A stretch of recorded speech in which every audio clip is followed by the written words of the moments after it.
Good evening, boys and girls, wherever in the world you might be. On this show today, we're in Southern California, we're in Northern England and Dubai. Don't say we don't bring you all the colours of the world, as the Spice Girls once sang. This is the Lockdown Series Volume 2, Episode 46. Here we go.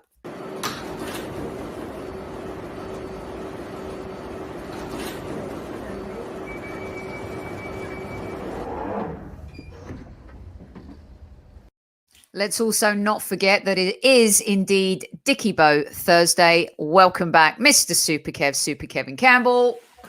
Oh, yep. Here we go. I've gone a little modern day, trying to do my Farrell kind of, I don't know what look this is I'm going for, but it's a Dickie Boat. It's actually from the 1930s, Kev, this Dickie Boat. Bought it from a vintage store. Cool, nice. Yes. Nice one. Yes, nice look to it. Is it skinny girl look? It's a skinny girl look, tuxedo look. But it's not self-tie, is it? No, it's a clip. It's a clip here and here. Right. It's actually, I got it. It was owned by a World War II vet. a World War I vet, I think it was, because it's a 30s bow tie. So anyway, too much about my bow tie. What do you think of my bow tie? Not really. Welcome to our guest, Mr. Geordie Pete Redding, the founder of Hollywood Balls. And also we're going to hear about this exceptional new app that he is part of. Welcome to the show, Mr. Geordie Pete. Thank you very much. Thanks for having me. And sorry about the lack of Dickie Bell. Obviously didn't get the memo. I mean, you missed the memo. I should have alerted you. Wait, he knows. Don't worry. He leaves it to me. Don't worry. He leaves it to me. Oh, well, thanks for joining us. We really appreciate Pleasure. it. How's life in Dubai these days? It's good. It's gearing up. It's getting warmer.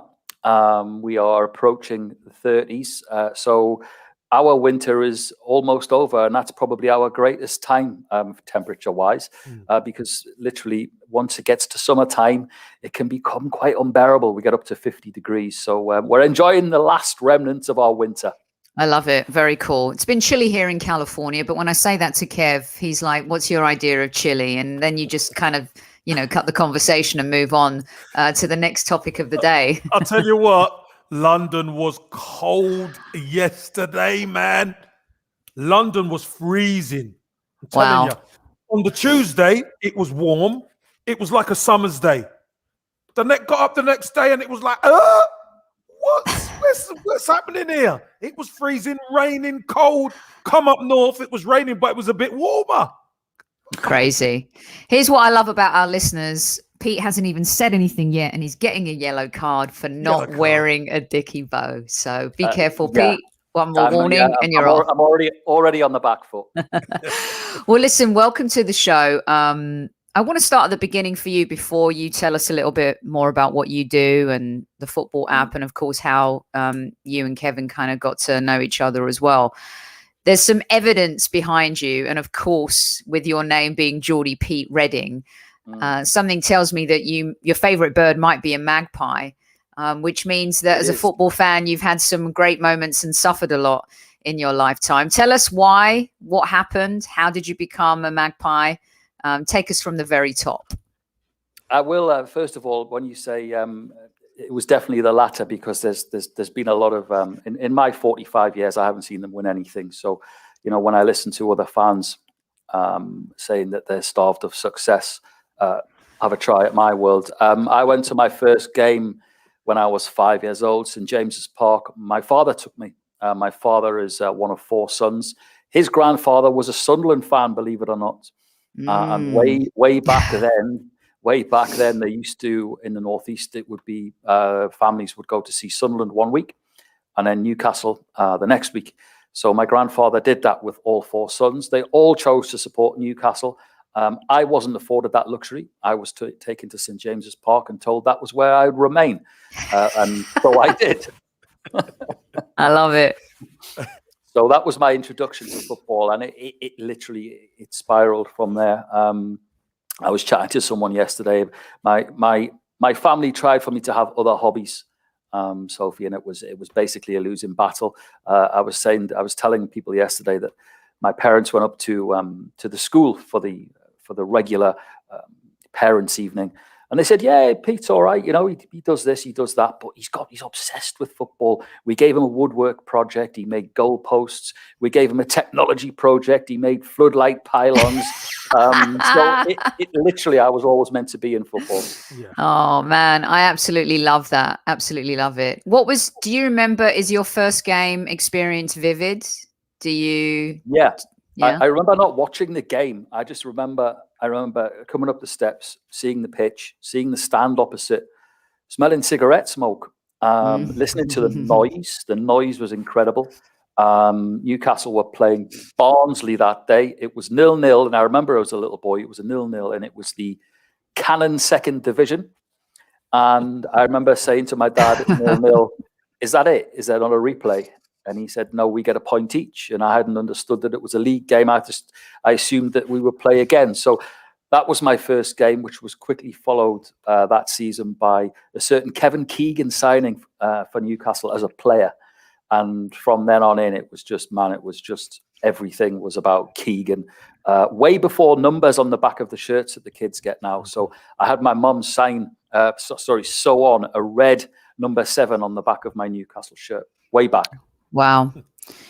It's so funny because there's certain players that, you know, obviously Keegan had his Liverpool moments, Kev, and his Newcastle moments, certain players that are synonymous with kind of a couple different clubs. And it was so different for Keegan, wasn't it, at Newcastle than it was at Liverpool in terms of winning and stuff like that. But Newcastle and as a player, Kev, going there and playing at St. James's Park, forget about the new name of the club stadium, just like me, the Emirates, you lose a little bit of heart. But going there, they're fans. If there's any fan group that deserve a little something, I would say it's Newcastle United. Yeah, I think Newcastle, like quite a few other fans, they're very knowledgeable on football. I could tell you that much. And I remember my first taste of going to St. James's Park. I was 19 years old. I was on loan at Leicester, and we played Newcastle at St. James's Park. So you imagine, this was Roy Aitken's first game. Mm-hmm. Pete, you probably remember this. Roy Aitken's first game, Sophie. John Burridge was in goal. You know what I mean? You had Mickey Quinn and all these guys playing. Mark McGee were up front. And I scored there. We were beating them 3-1 with 20 minutes to go, Sophie. Wow. Yeah. And at the Gallagher end, it was a terrace. Mm. There was no roof on it. There was nothing. It was just open.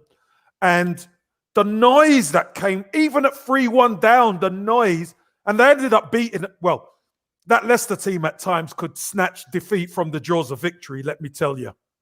Sophie, they could. And we ended up losing the game 4-3.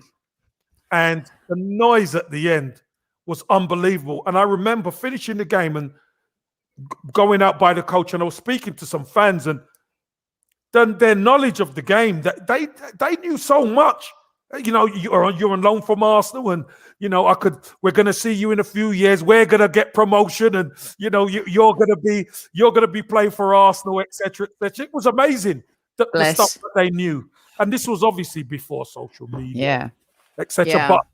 But the ground, the proximity of the ground to where that is central. So it's like, you know, it's like a shrine to everybody who comes into Newcastle. It's amazing. It's like the nucleus of the city, and there's the spoke to the wheel, right? And then all the wheels just go off. I love Newcastle. I've had some great times in Newcastle. Did a couple of tours for British films up there, and the people, the hospitality, and it's much more cosmopolitan now, especially than people think. But here's the scoop. I love that we could be talking about Newcastle, you guys, and then we have someone listening live from Chicago. We have someone listening from Sierra Leone. And trust me, once everyone sees these going up, they'll let us know where in the world they are. But that is what I love about the beauty of doing this show, Pete. So let's get to your love for football. You become a fan. And then what? You decide somehow, some way, you've got to have a career in the beautiful game. Talk us through these next steps and how Hollywood Balls came to be. Okay, so in a nutshell, because it is a long story, they basically what happened was I was never good enough as a player. Played at a young level, but I knew that I just was really. I wouldn't. There wasn't a game that I wouldn't watch as a young lad and growing up and getting into work. So I took a job, but then I moved to Dubai, and I fell in. I had a friend who was on the local radio station, and he had a sports show. And he said to me, "You know quite a bit about football, blah blah blah. Would you help me because my guest is off sick today?" So I stood in, and then I did it again the next week, and it went from there. And the next thing I knew, I had a radio show in Dubai with the local Dubai FM. I did some stuff for the TV, and all of this time, obviously, I had friends at Newcastle United, the same age group as me. So I grew up with the likes of Lee Clark, Robbie Elliott, Oh, wow. Stevie Watson. So I knew all of these guys. And when the footballers started coming over to Dubai back in the day, that's how it happened. They would come over and do commentary work. They would come for the long weekends, the winter camps, the training camps, the football teams. So we used to look after them as people about town to show them where to go. And that's how I met Kev. Yeah. Wow. So you met Kev when you were interviewing him on a show? No, Kev was working for the TV and at the time, and he was over with was it Rob Lee? Yeah, Rob Lee. Me and Rob Lee were doing some TV work in Abu Dhabi, though, wasn't it? I think. Yeah, no, we were doing at the time. We were doing work in Dubai, but later on, we had to do it in Abu Dhabi. But I met you in Dubai. So we met. We met in a sports bar called Players Lounge. That's where I met Kevin Campbell. Players Lounge. That makes sense. It was a sports bar, and we hit it off, and we had a couple of nights out. Shot the breeze over a few beers, chatted about football, chatted about Dubai, and we stayed in touch, and we became firm friends. Yeah, and family friends as well, because Pete's mom and dad and family are like my family. I cannot go to Dubai without seeing Pete and his mom and dad and everyone. I can't. I love that. It's so your whole incredible. Family's in Dubai, Pete. So is there anyone left in Newcastle or? No. There's just we're all here, all in Dubai. Nice. Would you ever go back? I mean, I do go back, but I don't. I never say never, but I think life is here.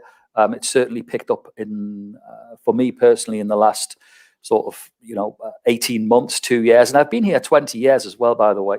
But the football gig, the radio stuff, the work, and the sports journalism stuff that I do is really sort of accelerated. So I tend to class this as home. Awesome.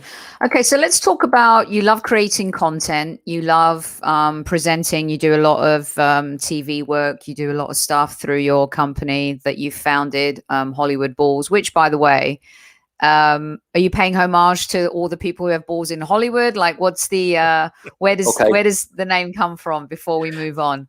The name comes from this, is that we wanted a bit of glitz and glam, and obviously we wanted sport, which is the balls element.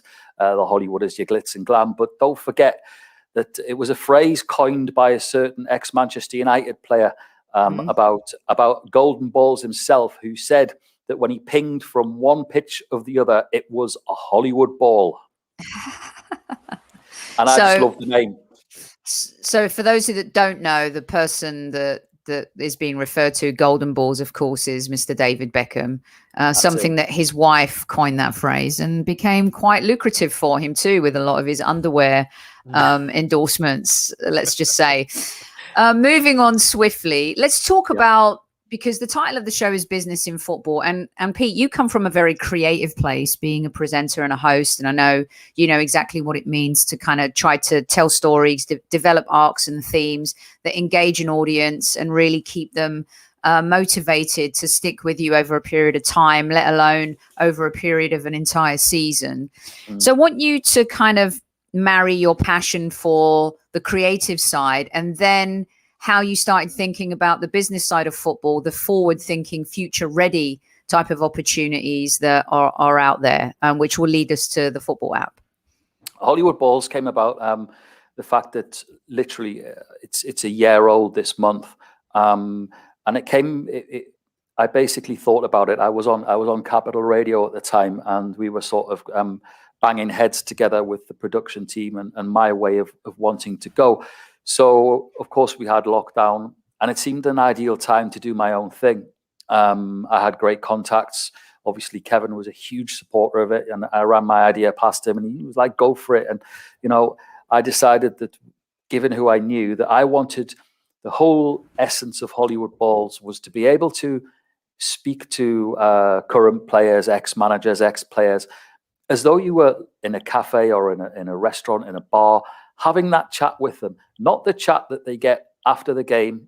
Yes, it was a great result for the lads, and, you know, we're 3 points off with a game in hand. We all know that, you know. So my idea was to get the likes of Warren Barton on and talk about the great night that Newcastle beat Barcelona.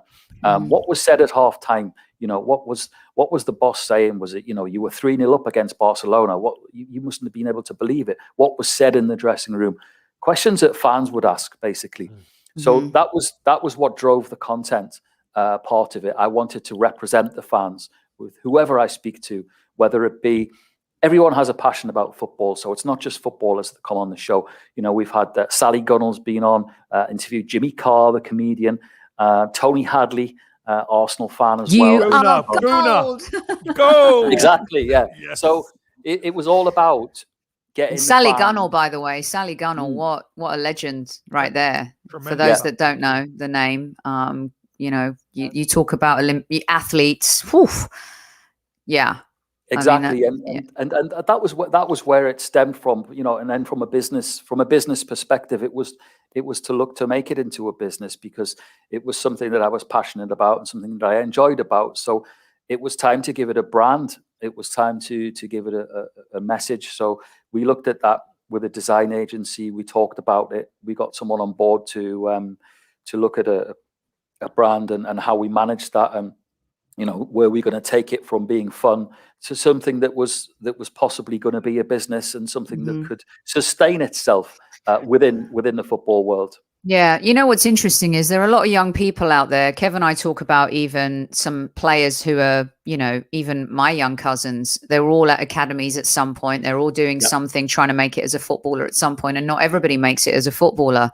And one of the things that we kind of want to do on our show is really start talking about the business of football and all of the different opportunities out there, especially for younger players. There was that tragic story last year of the young Manchester City Academy player who lost his life, you know, after he was kind of let go, and maybe didn't understand or realize the potential that, you know, he could have as a professional within the game. And so we really want to start talking about a lot of these different spokes to the wheel of the beautiful game, whether it is football, whether it's sports in general, but what we know is football.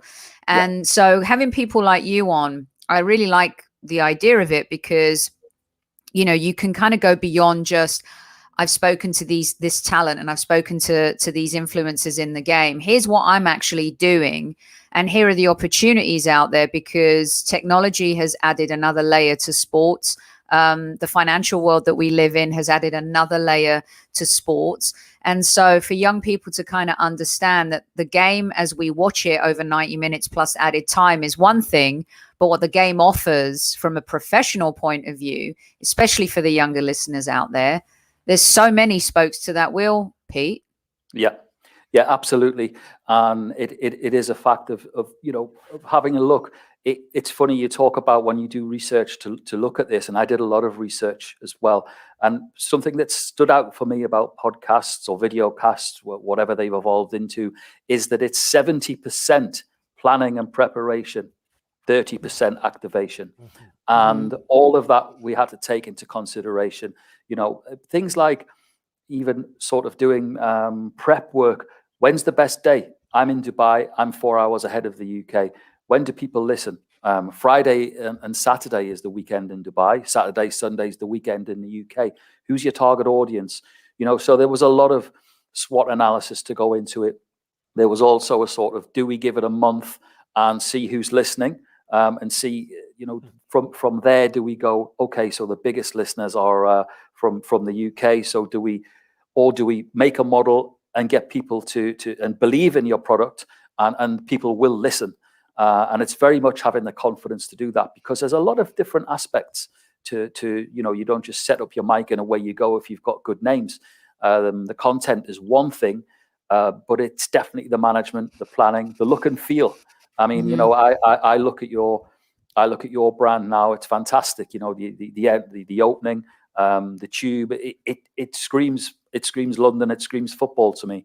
You know, going to away games from Newcastle, on the way down to London. You get to London, that's 5 hours. You're like, right, where's the ground? Now it's, oh no, you've got to get on the tube. And it's like, geez. So it's all about perceptions, and it was important from a marketing aspect that we had that right.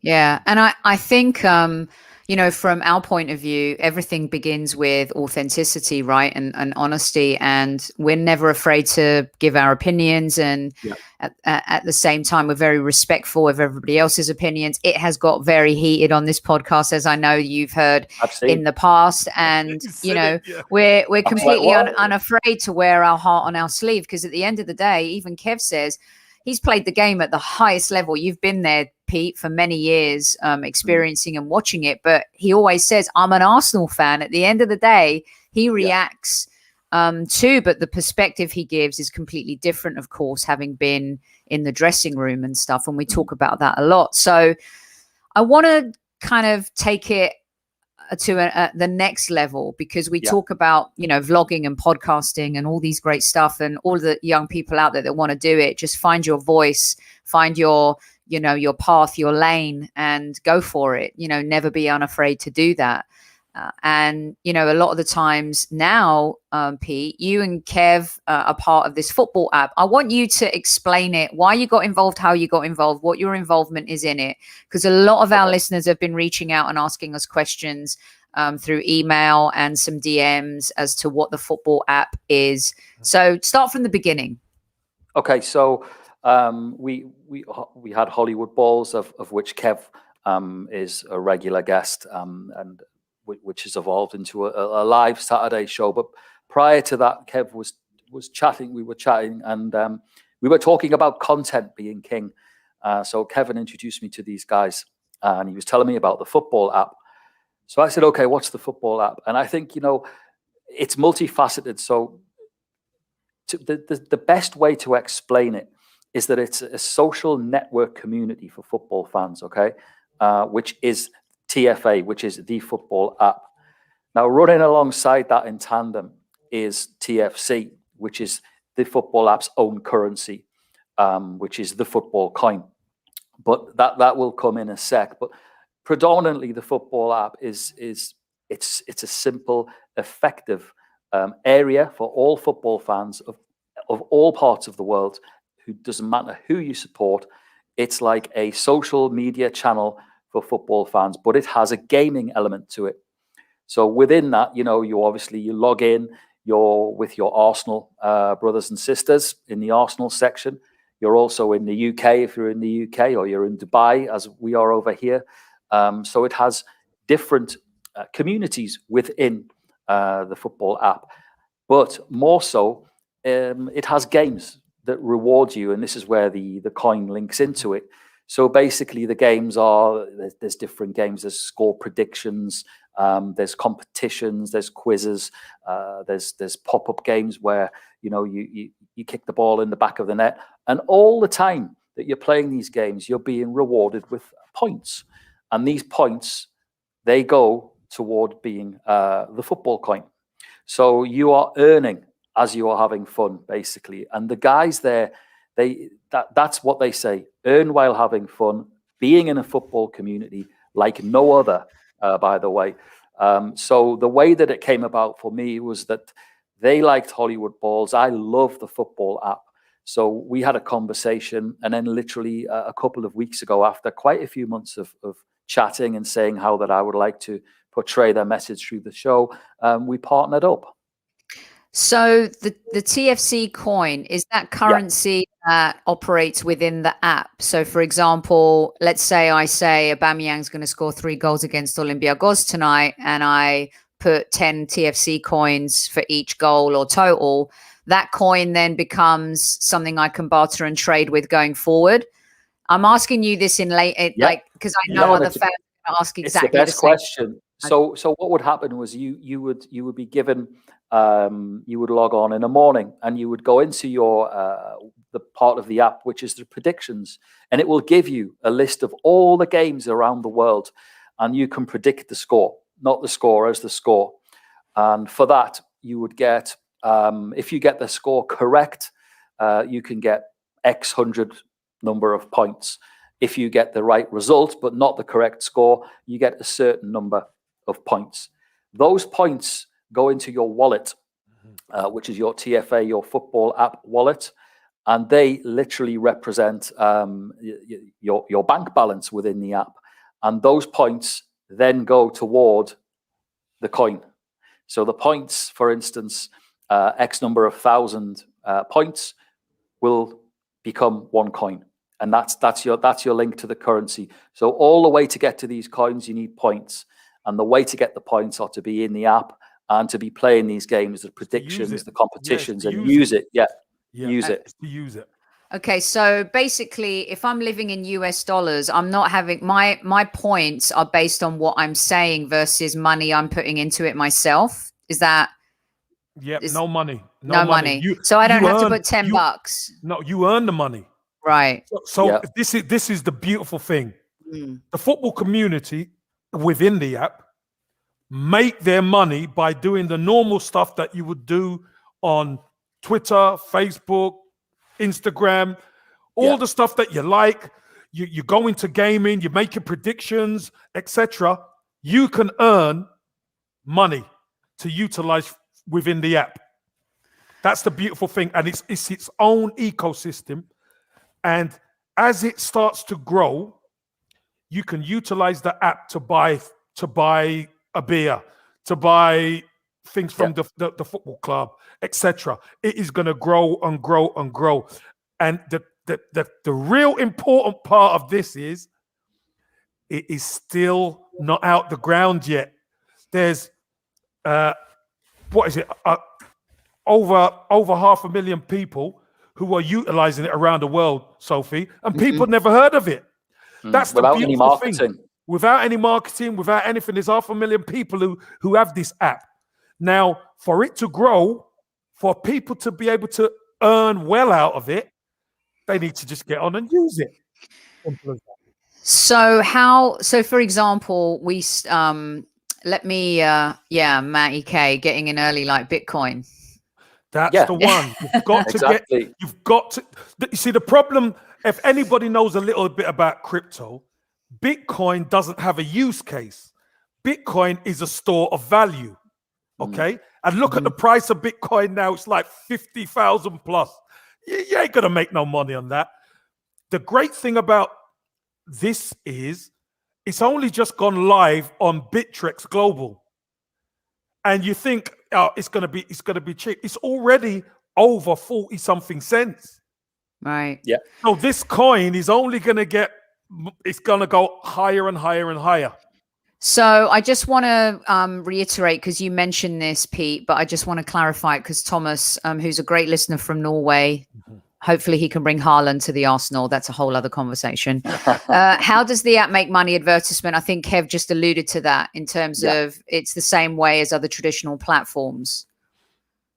I mean, it is, but also, you know, what the vision is that hopefully in the future, the end goal here is that football itself uses this as a currency. So teams, players, agents all use this as a currency.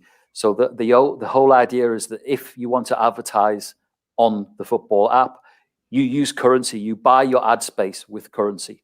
And that's the beauty with the TFC. Yeah. So is the end goal to get the clubs, the same clubs that might be on a platform like a Dugout or whatever those platforms are, the goal is to sign up as many teams to come onto the app, as well as fan groups, podcasts, influencers. Yeah. Is that the goal, Pete? Yeah, obviously, they're looking for clubs to embrace this. Now, if as Kev just said, if you look at Cyprus, where they're actually using this, you can go to KFC.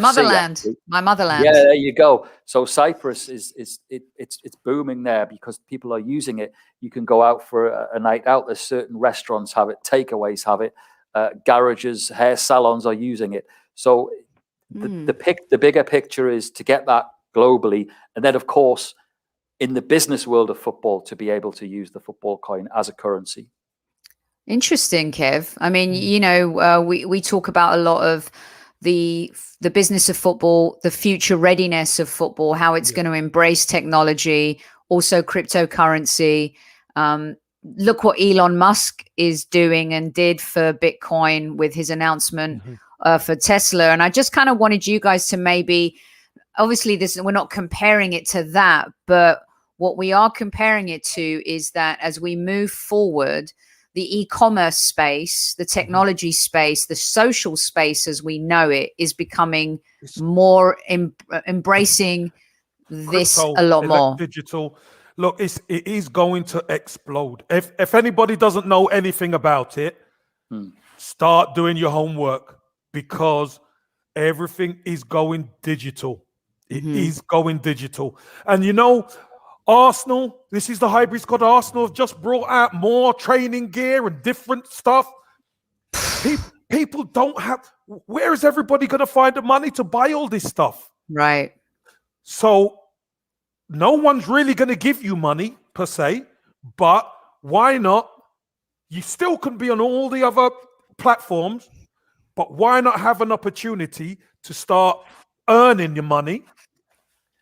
And so you could earn the money and pay for what you need. Because at the end of the day, whether it's a season ticket, whether it's the new kit, whether it's boots for your son, and even non-league teams, amateur teams could build on the football app, Sophie, because they have to go and pay subs, etc. This is a perfect way how to earn the subs to be able to pay the football club. If the football club operates on the app, it's very clever. Yeah, very, very so clever. that's what I think sometimes it's very difficult for people to grasp. There's a lot of trepidation, right, guys, about the future and cryptocurrency, and also bartering in a sense, which bartering I think is going to become much more part of our future. And you're talking about here in terms of you make choices, you get coins, those coins translate into X, Y, and Z. There's a little bit of an old school vibe about how we used to do things, but it's using a new vehicle of technology in order to be able to do that. So I think one of the things that, again, to help listeners understand, especially like me, I'm more of a creative brain than a maths brain, right? So in my mind, I'm like, okay, cool. So I could go on, I could pick my team for tonight. Aubameyang scores, that translates into coins. And then eventually maybe I can take those coins and get myself or put it towards a new shirt, like Kev said, or to pay off part of my ticket for this game. Is that what you guys are saying? Is that's the end model? Game. That's the end game, right? That's the end game, because what has to happen is there's 4 billion football fans around the world. No other sport like it. But the key to everything is giving the fans something where they can win. Because when they're dealing with the football clubs, and no disrespect, they take. The fan gets nothing back. So this is a community where the actual fan can make, and what we want to be able to do is for the football clubs to be able to accept TFC. Because don't forget, TFC, the value of TFC keeps going up. Yeah. Do you think, Kev and Pete, I'll ask you both this, and by the way, Thomas is asking all the right questions. How would taxation work? And I want to get to that. But do you think the clubs, a little bit like my industry, okay, in film and entertainment, when Netflix first started, I think you guys all remember, you could rent 3 DVDs, you put them in the mail, they come to you in the mail, and then the next model, the 2.0, was 5. Now you can rent 5 DVDs. Oh my God, are you saying I don't have to go down to the street to Blockbuster? I could just take the DVDs, put them in my mailbox, my next batch arrives. I mean, some people are still even young enough to know how Netflix started, let alone how other business started beforehand. And then, I mean, I worked for 20th Century Fox and Sony Pictures for years and consulted for MGM2 at one point. And they missed the technology boat the same way the music industry missed the technology boat when Napster came out, right? And then the entertainment industry, all of a sudden, they're licensing and they're selling their assets to Netflix. Yes. They actually helped build Netflix.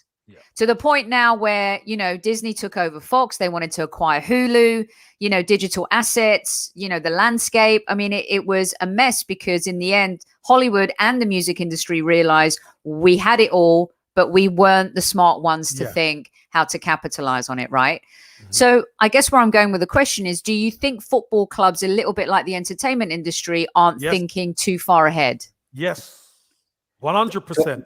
Totally. And also, don't forget as well, Kev, I'll let you answer, but what's really important to remember about football clubs at the moment is that, like everybody else, they're hurting as well.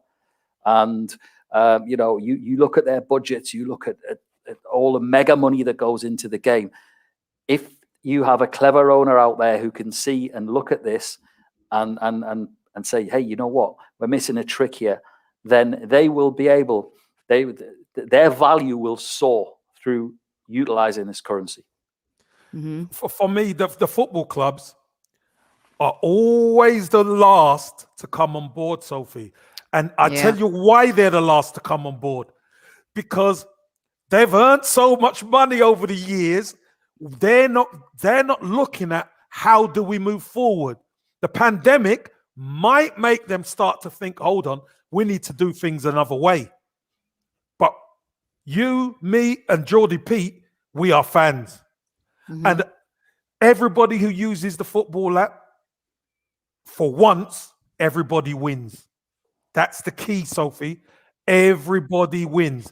So the local businesses in the area, they're the ones we want to be able to accept TFC so they could get their economy going. They could make money. The fan could have use case. They could utilize whatever they earn on the football coin. And don't forget, it's in-app currency. So you're getting points. And all you're doing is utilizing your coin within the app. So you're not even taking it out. Right. So it's not as risky as saying, I'm going to take $50 today and put it into the stock market. It may or may not float. Whereas if I took that 50, the way I see the football app is similar to, I love trivia, right? And now you can, through various outlets, including online gaming, etc., where you can bet your own brain against trivia online, right? So you're actually betting against yourself versus betting against the universe. And I understand from what I'm getting with the football app is you can just bet on your gut, your feeling. Obviously, results are what they are, but at the same time, you then take what you earn and win, and you can put that into anything you want. Again, hence, you're the one making the decisions along the way versus a market dictating what the value is of what you're doing. What you can and can't do, etc. Right. And do you know what I'd love to be able to do? I'd love to be able to have a hybrid squad chat room where we could run competitions inside the app where our squaddies can earn money, earn the points within it. Yeah, because one of the do that. And that's great, Kev, because one of the things, Pete, for us as a you know, I guess you say a brand, but for us it's the Highbury squad. Our listeners have labeled themselves squaddies. I mean, it's all happened organically, and we've never ever asked our listeners, for a cent when it comes to super chats or giving us donations or anything like that. If anything, we just want to give to them. So to be able to connect them with an app that benefits them, and we're not asking them to have to put money in their pocket, but at the same time, through the love of their club and the community, be able to earn something out of it because of that passion. That's, Pete, what I want for our listeners, and the type of platforms for them to kind of be drawn to or sent to or associated with. When you say that, you said something before that struck home. You talked about barter.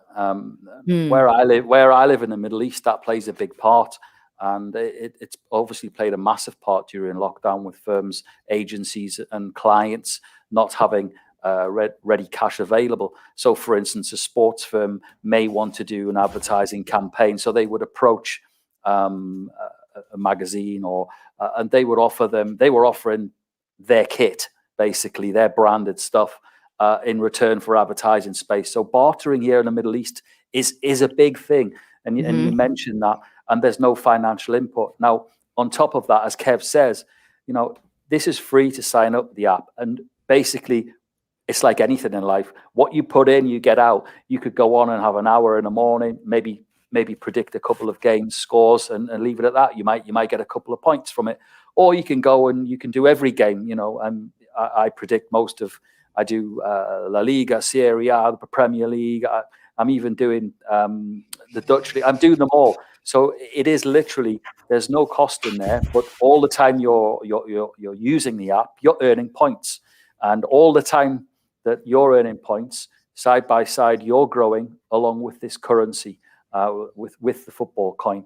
And as Kev rightly says, it's not what you've got a wallet, you've got your currency, which is secure, and it's not a gamble. You're not going to lose that by putting it all on Red 75, for instance. So it's not that, So it is. And I think Kev's right. It's fantastic for the likes of your squaddies to be able to give them the opportunity to have a look at it. Yeah. Can you also, because trust is a huge thing, Pete, as well. And obviously, I just put a link in. I hope this is the right one, Casey. Maybe you could check it out. I think it is, because we've set something up. I think I had set something up to see how it goes and to see what our audience thinks about it. But can you also talk us through one of the biggest issues for a lot of people these days is so many social platforms, privacy, all these types of things. Can you talk us through that a little bit?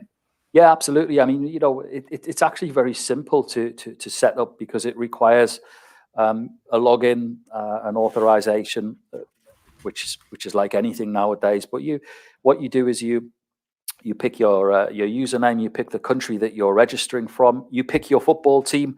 So it'd be Arsenal, be it Newcastle.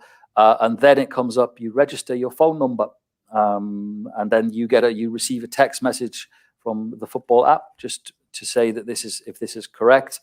You click on yes, and that's it. There's no finance, there's no IDs, passport copies, there's no banking information, there's none of that. It's a phone number to make sure it's you, that you've registered Arsenal to the football app, that you live in London, that you live in Highbury, and you are Kevin Campbell. That's it. And then, off you go into the world of the forums. You can chat with other fans, or you can get straight into predicting the scores and taking part in the competitions that are on there. And what I have to say as a football fan is that there are many, many different fans on there, and it's great fun and great banter as well. There's a lot of it on there. Yeah. Can I just add something to that, Sophie? Yeah, of course, Kev. Because I think it's really important that we have seen over the past where there's been a lot of hate, there's been a lot of racism happening on social media, etc. And this is a little bit like a social media stroke community, football community. One thing I can tell you, the policy of the football app is you get one chance. If you contravene any of the policy, they shut you down. You could have 1 million pounds worth of TFC. They shut you down. Mm-hmm. That is it. They are not standing for any of that nonsense. So, That's this is huge. But obviously, there's no advertising. They want it to grow organically to start with, and then you're going to start to see the push. And it will. And it's interesting because there's going to be more hubs and communities that grow within themselves, aren't there, guys? And in terms of how that can be managed, depending on what the subject is, what the industry is, etc. So, football communities are very tribal. I think that if it's always about the end goal is always about, the team and how you could be rewarded for following a team. And it seems to me like this is a very safe and also fun way of not only connecting with fans around the world, which is what our podcast does, and many other great podcasts like us do, but also that fans can have some fun and get something out of it, for the time that they put into it. Because a lot of the times you put stuff into social media platforms and you don't really get a lot out of it. Sometimes abuse. You get abuse. And you know what, Sophie? Sorry, Pete. Can I just say this? To be a fan, and some of these guys put great time in. They deserve to be rewarded. As far as I'm concerned, they deserve to be rewarded. Yeah, and Kev, our listeners are asking about a code for us. Yeah, I'll get you the code. Okay, all right, I'll cool. Get you the code, so if you guys follow that invite, that's come specially from KC, and then you can Kev will get us a code, and we'll debrief you guys. We'll put it on Twitter as well, and let's go experiment, you guys, and have some fun and see how it rolls. Here's the code. Let's see. It is ZL4977. I'm going to put it in the chat right here. ZL4977. ZL4977. And the Z and the L are lowercase. Lowercase, yeah. All right. There you guys go. All right. Try it out. Let us know what you think. Yes, check it out, Nadine. A lot of our regular listeners. Thanks so much for everyone who's been in chat today and engaging in this. Pete, before you go, two things. I want to make sure that we've answered and told everyone all the great benefits of the football app, where they can find it, where they can go. But I can't let you leave without telling me a funny Arsenal Newcastle story as well. So let's get the business end out first and let everyone know how they can find you, your company, the football app. And if there's, if people want to know more, if there's an email they can reach out to or DM or anything like that. Yeah, well, if anyone wants any information and they want to chat about it before they even look at it or register, they can chat to me, no problem. You can catch me on Twitter. My Twitter handle is Dubai_Geordie. I'm very happy to chat to people on there. Also, you can even send me a message on Facebook, which is Peter.Redding75. Please, honestly, feel free. Hollywood Balls is on Facebook also. Hollywood Balls is the handle @Sporting Chat. So anyone can get me on there and ask about the football app. If you Google the football app, you'll see the panda logo, the famous panda, and you'll know you're in the right place. It's also on Google Play. So feel free to any questions you've got, just ask me. As I say, I was introduced to these guys kindly through Kevin. Thought I did the same as people are probably going to do now. I went to have a look and see for myself, and the next thing I knew, I'd put probably about 8 hours in 2 days. It is good fun. The predictions is brilliant. Yeah, the predictions is great, and in our household, every morning with a cup of tea. It's did you get what did you have City last night? Yeah, I had City, but I took Man City losing to Man United ruined my TFC over. Right. Someone just wrote, Lone Star, I'll sign up, but the downside is interacting with Tottenham fans. Hilarious. No, you don't need to. You don't need to interact with them. Stick to the Arsenal. Yeah. Oh, great stuff. Okay, that's brilliant. And then Pete, I have to get at least one Arsenal Newcastle story from you, being such a football fan and you've ingrained your career in this beautiful game. Tell us a funny story. Well, you alluded to something to me, so I want to know. Yeah, I lived in London. I lived in Clapham, in South London. When Bitersia, as it was known then, Wow. amongst the elite. No, and what it was that I think it was around 94. And I have to say, Newcastle have got a dreadful record when it comes to playing Arsenal. I've been to Highbury many times. I've also been to Wembley and seen us get beaten in the cup final. So Arsenal isn't a happy hunting ground. So what had happened was I'd been in the Northeast the weekend before Arsenal were due to play Newcastle. And it had been a pretty heavy weekend back at home.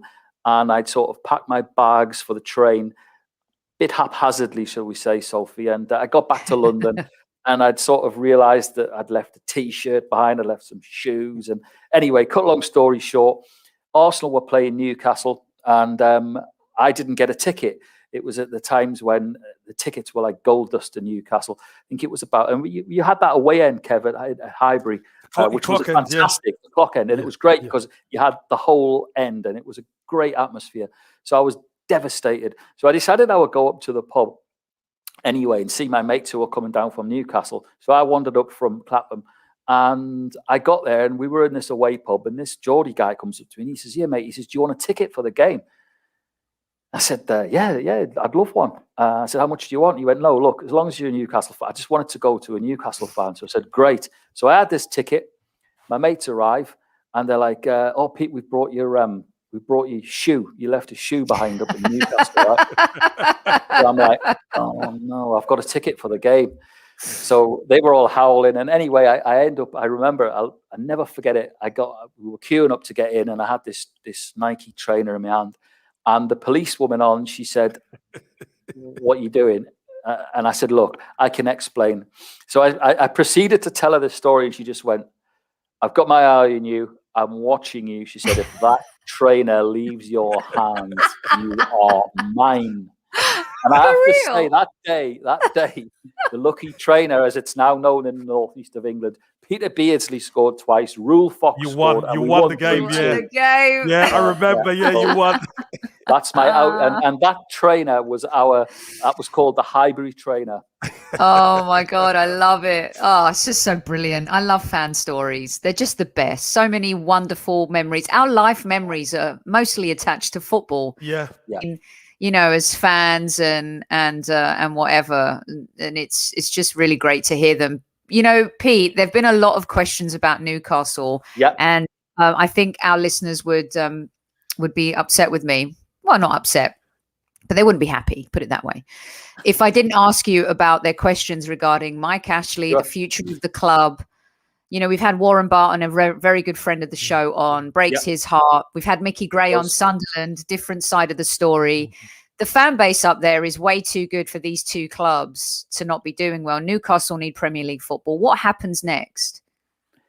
What happens next is it's very simple. And, Kev knows as well that there's only one solution, and that's it needs new ownership. But let me add something that not many fans will say. Mike Ashley has a golden opportunity to be he could be as big as Keegan in Newcastle, Mike Ashley. He could be as big as Keegan if he got it. If he saw what was on his doorstep. The fact remains is that when Keegan was there and Sir John Hall owned the club, we used to get 4,500 turn up for training. The city it lives and breathes football. And if Mike Ashley had tapped in to what is possibly one of the biggest clubs in the Premier League, certainly from a fan base perspective, who else gets 52,000 in the Championship? It's frightening. I don't want to go into the takeover. It hasn't happened. There's 2 takeovers haven't happened. I was involved in reporting on the first one from Dubai. I'll stay out of that. You talk about certain social media forums being bullying. I witnessed that myself all through football. And I think that Newcastle are in a very, very sad situation. And I actually think that they will. I don't think they'll be lucky this season. I think they'll go down. Fulham have made it very difficult for Brighton and Newcastle. They've put them under the spotlight now, Kev. Complacency set in. I think everyone assumed that Fulham would just be relegated. And we talk about sleeping giants. Newcastle, although they may not have won, football and sports, yes, is all about winning. But at the same time, when you have a fan base like that, look how Leeds faded. You know, Nottingham Forest, one of your old clubs, Kev, that had won at the highest level with a legend like Brian Clough. Not easy. This time, if Newcastle do go down, I think they could be in real trouble with the bounce back and coming back up as quickly as they've known over the years. Yeah, I agree with Pete, and I agree with you there, Sophie. I think the quicker a new ownership comes into Newcastle, the better. I think Newcastle are in a deficit right now, although they're out of the bottom three. I think the fact that they've lost that front three is going to be very difficult. Very difficult. I think the front three ain't fit until, I believe, end of March, April. I mean, it could be curtains by then. And in true football style, the last game of the season is Fulham Newcastle. Exactly. Oh my gosh, can you imagine? How ironic is that? Could that be? My gosh, Kev, another survival Sunday. Well, and I think, the truth is, I think it could get to that. I really think it can get to that, because if I'm not mistaken, I think Fulham play Man City on Saturday. Yeah. So the games are coming thick and fast. Fulham have had a great result at Liverpool, a poor Liverpool side at the time, but Man City are going to deal with them, I think, and it's going to go down to the wire. Newcastle cannot get that front three back quick enough. Yeah, and agree, Lone Star. That's what we were saying earlier. These three clubs up north there, very special. I mean, there was a time where all three were in the Premier League, right, Pete? And exactly. And Sunderland as well. I've got to give a mention to Sunderland. Without the rivalry, but it could be that Newcastle face Sunderland again next season, which at the start of this season you would never have even dreamt of. Sunderland are going well. I've got to give them a special mention. I've got a lot of friends who are Sunderland fans. They're at Wembley this weekend. Well, the team are, the fans aren't. They're in the Papa John's Pizza Cup final. At the end of the day, they're at Wembley. They're in a final, and they've got feel-good factor. They've got new owners. They've put a run together. I'm ready. Pete, don't leave out Graham the Jinx. Graham the Jinx. Graham is a friend of mine, Sunderland through and through. He's been to Wembley 8 times, never seen them win. He was featured in the documentary on Netflix. The Sunderland Till I Die. Yeah. He was in that, right. And he's been on our show with taking Kev on, and we've nicknamed him Graham the Jinx. It's a guaranteed win then. It's a guaranteed win then for Sunderland this weekend. Yeah, they're winning. They've got to win. Oh man, the Papa John's. But that reminds me of like when I call. Thank you for calling Papa John's Pizza. Today's special is a Sunderland win with a little trophy on the side. A pizza. Good stuff. Well, that's brilliant, Pete. Thank you so much again for joining us. Some really insightful stuff on the football app. We love bringing new information to our listeners and new opportunities as fans, different ways to enjoy the game. And we're a community here. And anytime we can share a new community with them where it's safe to hang out and have fun with fellow Gooners and other fans, we're all about that. So we really appreciate you coming on today. Thank you so much. Thanks so much for having me. It's been an absolute pleasure. Now wish the Arsenal good luck against the Greeks tonight. We will do that. Come on, Arsenal. Oh, as I say to Kev by a text message, how are the Gunners? How are the Gunners? That's right. How are the Gunners? And thanks to our friends at Football Prizes. Go to footballprizes.co.uk. Remember, you can get yourself a signed Patrick Vieira shirt. The auction is tomorrow. After the post game tonight, Kev and I will be back to talk about Olympiacos versus Arsenal. Who will be victorious? Come on, the Arsenal. Let's do this. And until then, Casey, let the kids know. Come on. And up the Arsenal. Come on.